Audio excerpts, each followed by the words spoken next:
talking to China, but their factories are closing all over China because we're not taking their product. So it's very exciting, and we have a lot of things going.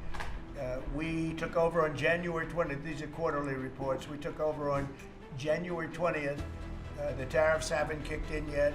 I know that, and I don't want this to happen, but I know that China is doing very poorly right now.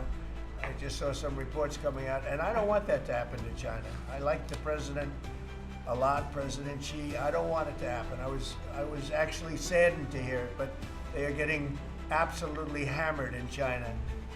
And you know, they're sending boats, the biggest boats in the world, carrying cargo like nobody's ever seen before. These are the biggest boats in the world, biggest cargo ships in the world, and they're coming and they're turning around in the Pacific Ocean.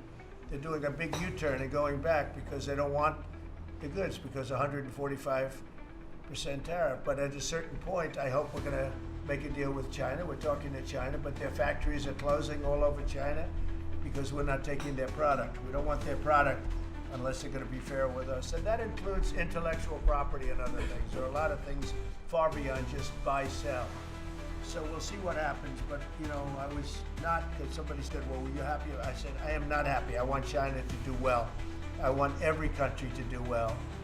But they have to treat us fairly also. So with that, I think we're going to maybe go around, and we have some letters where the secretaries and people around the table are making statements about how they're doing and what's happening. And I could start with Pete on the left because he's my least controversial person at the table.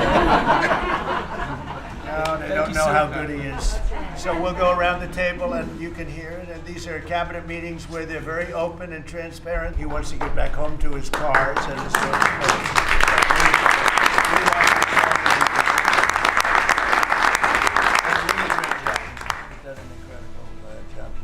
$150 billion.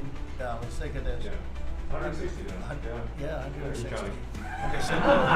They said, oh, it could have been more. And a lot of stuff is being worked on. That number could be doubled and even tripled. A lot of things are being worked on that we don't count yet because it's not quite there. But you've done a fantastic job, and we appreciate it very much. You know thank you. It's also an honor to work with your incredible cabinet. I just like to say thank you, everyone, for it's great to work with you. Thank you very much. Mr. President, congratulations on this truly historic first 100 days of your administration, really only made possible by your focused leadership on delivering the mandate the American people gave you.